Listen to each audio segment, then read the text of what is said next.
यानी 2023 एक ऐसा साल होगा जो पाकिस्तान की मईशत के हवाले से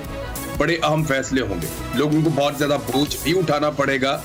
हुकूमत किसी भी हो, इलेक्शन हो या ना हो, हालात किसी भी सूरत जाए, मईशत ही पाकिस्तान का सबसे बड़ा चैलेंज होगा। दूसरे नंबर पे पाकिस्तान को जिस बड़े चैलेंज का सामना है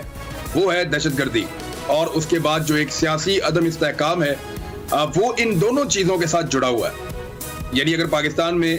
सियासी इस्तेहकाम पैदा हो जाता है तो मईशत में भी आपको सपोर्ट मिल सकती है, जबकि आपको दहशतगर्दी से निपटने में भी आप बेहतर परफॉर्म कर सकते हैं। अब मेरे साथ जो मेहमान मौजूद हैं, ये है कि कुछ ऐसे एक्सपर्ट्स को भी अपने साथ रखें ताकि हम मईशत के ऊपर ज्यादा बात कर सकें। मुजम्मिल असलम साहब हैं, पाकिस्तान तहरीक इंसाफ से आपका ताल्लुक है और मईशत पे आपकी दस्तरस है, आप मईशत के ऊपर आप बात करते हैं, बहुत शुक्रिया आपका। माहिर मईशत है पाकिस्तान में और सब जानते हैं डॉक्टर सलमान शाह साहब, बहुत सारे हवालों से, मईशत के हवालों से बहुत मकबूल है पाकिस्तान में, बहुत शुक्रिया डॉक्टर साहब आपका भी ज्वाइन करने के लिए। आमिर ज़िया साहब हमें ज्वाइन कर रहे हैं, सीनियर एनालिस्ट हैं, बहुत शुक्रिया सर आपका भी ज्वाइन करने के लिए। सबसे पहले मैं आमिर भाई आपसे एक चीज पूछ लूं, ये जो कराची में अचानक से डोरियां हिलना शुरू हो गई हैं या मुलाकातें शुरू हो गई हैं, एमक्यूएम के धड़े इकट्ठे किए जा रहे हैं, बलूचिस्तान में बलूचिस्तान अवामी पार्टी को जम किया जा रहा है, पीपल्स पार्टी की तरफ वो लोग जा रहे हैं, ये क्या कोई इशारे हैं या ये आज खुद हो रहा है? यानी ये किस तरह, इस वक्त कैसे मुमकिन है और ये सब कैसे हो रहा है? अच्छा इमरान साहब, कोई एक फैक्टर नहीं होता इन तमाम चीजों के पीछे, इसमें कई मेरे ख्याल में मुहरिकात हैं। एक तो यकीनन जैसे कि आप फरमा रहे हैं कि हो सकता है कि कोई जो है इंकरेज भी कर रहे हो कि जनाब दोबारा इत्तेहाद हो ताकि जो खला है कराची की सियासत में वो पूरा हो सके। दूसरी बात ये कि जो मुत्तहिदा कौमी मूवमेंट पाकिस्तान और उसके जो मुख्तलिफ धड़े थे उनकी जो कारकर्दगी रही है गुज़श्ता इंतखाबात में, आप देख लें उसके बाद जो बाई इलेक्शन हुए, वो इतनी उनके लिए मेरे ख्याल में बड़ा शौक साबित हुआ, चाहे कोई भी उनका धड़ा हो, चाहे वो मेन स्ट्रीम एमक्यूएम हो या उनके टूटे हुए धड़े, कि अब उनको ये समझ में नहीं आ रहा कि जनाब हम जो है अगर इस तरह अगले इलेक्शन में गए तो हमारा कहाँ पे हम खड़े होंगे।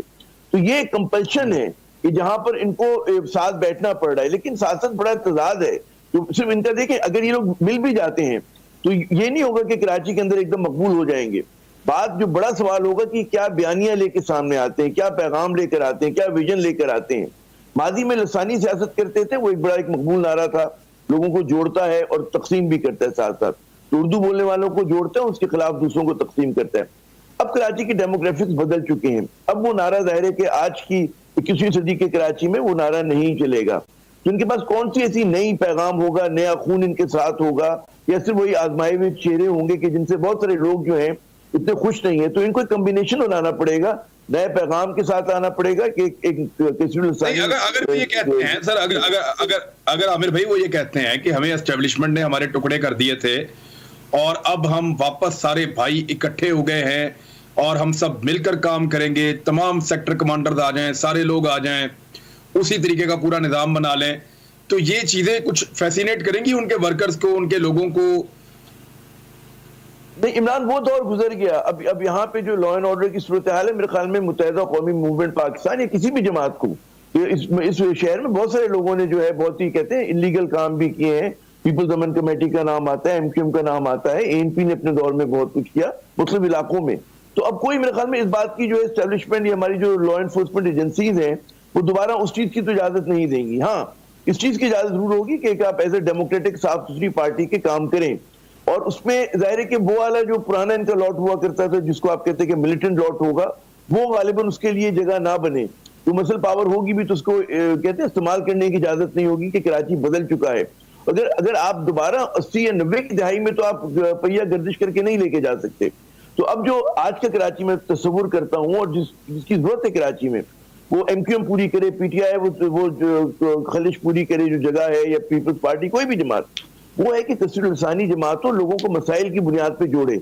और उसका एक जदीद मॉडर्न उसका आउटलुक हो, ताकि वो मिडिल क्लास को, पढ़े लिखे लोगों को ट्रैक कर सके अपने साथ। अब अगर उस पर एमक्यूएम या कोई भी जमात पूरी उतरती है, कि इमरान खान साहब भी इल्जाम लगा रहे हैं, उनके लोग भी ये कह रहे हैं, और हत्ता के कुछ अर्सा पहले ये खबर भी थी कि इमरान खान को कराची और हैदराबाद में उनकी हैसियत को कम करने के लिए अगर अल्ताफ हुसैन को भी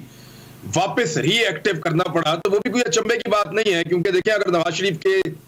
आसिफ अली जरदारी के और फजलुर रहमान के, इन सब के एस्टेब्लिशमेंट के साथ एक मिसाली ताल्लुकात कायम हो सकते हैं, तो व्हाई नॉट अल्ताफ हुसैन? मैं इस बात पे तो आपसे वो नहीं करूंगा कि जनाब इनको इस बात की मतलब है कि as a counter weight to PTI लाने की कोशिश बिल्कुल हो सकती है, लेकिन जो मेरी अब तक की इतलात है और मैं बिल्कुल आपको बावसूख राय से बता रहा हूँ कि उसमें एमक्यूएम लंदन या अल्ताफ हुसैन का जो फैक्टर है उसको माइनस रखा जाएगा। ये बात मैं आपको जो मतलब आज तक की डिटेल्स हैं। अच्छा, मुस्तकबिल की जहां तक बात है उसमें भी बहुत ज्यादा रियासत जो होगी क्लाइम डाउन कर रही होगी। अभी तक मतलब कॉन्सिक्वेंसेस भुगत रहे हैं इस बात के, तनकीद सह रहे हैं कि जी आप जिन पे तनकीद किया करते थे, नवाज शरीफ साहब जिनको कन्विक्टेड थे, उनको उनके लिए जो सहूलतें वहां पहुंचाई गई हैं, शरीफ खानदान का जो सियासी एया किया गया है उसकी बहुत भारी कीमत लोग अदा कर रहे हैं और उस पर बहुत ज्यादा तनकीद हो रही है। अगर उसमें एक और इस तरह का स्टेप होगा तो मैं नहीं समझता। और जाहिर है कि अल्ताफ हुसैन की और शरीफ खानदान से यकीनन बहुत ज्यादा शिकायतें, उनकी करप्शन से, बदनवानी, इंडिया के साथ ताल्लुकात, एक पूरी फहरिस्त है इल्जामात की, लेकिन वो वाला फिर भी मेरे ख्याल में उनका जोबन पे नहीं थे कि जो अल्ताफ हुसैन साहब ने कराची के अंदर जो किया है वो एक बिल्कुल डिफरेंट लेवल की चीज थी। तो मेरे ख्याल में एस्टेब्लिशमेंट जो है, जो इंडिकेशन हैं, और अगर आप बात करें सूबाई हुकूमत से बात करें, वफाकी हुकूमत से बात करें, तो उसमें आपको इस तरह का नहीं लगेगा कि ये अल्ताफ हुसैन फैक्टर को दोबारा से बहाल करेंगे। बिल्कुल एमक्यूएम को करेंगे, उसके धड़ों को यकजा करने की मतलब है। खुद ये भी इनके अंदर एक अरसे से फारूक साहब लगे हुए थे, एक जमाने में ये भी कहा करते थे कि नाम बदल लें, जो मुस्तफा कमाल है कि जी एमक्यूएम नाम ना बैनर बदल दें तो हम फिर इकट्ठे हो जाते हैं। एमक्यूएम लंदन पाकिस्तान की अपना ख्वाहिश थी एक झंडे तले जमा होने की, तो तमाम ख्वाहिशात तो थी और इन लोगों ने क्योंकि साथ काम किया बहुत अरसे तक और सारे मतलब एक कहते हैं टीम किया है, और फिर में मुख्तलिफ वक्तों में बिकॉज ऑफ अल्ताफ हुसैन दूरियां हुई, आपस में चपकलिश हुई, तो अगर ये साथ हो जाते अपनी मजबूरियों की वजह से तो इसमें हमें कोई ताज्जुब की बात नहीं। उसके बाद लेकिन क्या करते हैं, ये बड़ा सवाल है कि वो सवाल अगर ये कहते हैं मॉडर्न जदीद सियासत करते हैं तो गालिबन ये फिर एमक्यूएम को थोड़ा सा उससे फायदा होगा। जी देखिए, एमक्यूएम का सुनहरी दौर वो था जब कराची का डार्क पीरियड चल रहा था, यानी एमक्यूएम का तोती तभी बोलता रहा जब कराची के शहरी जो हैं वो बहुत बुरे सूरत हाल के अंदर जी रहे थे।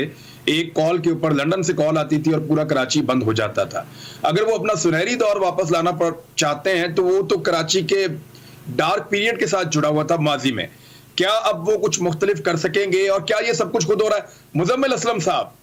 कराची में ये क्या हो रहा है और क्या ये ऑर्गेनिक है? देखें जी, बिस्मिल्लाहिर्रहमानिर्रहीम। जो क्योंकि मैं खुद कराची का रहने वाला हूँ, आमिर भाई भी कराची के रहने वाले हैं, तो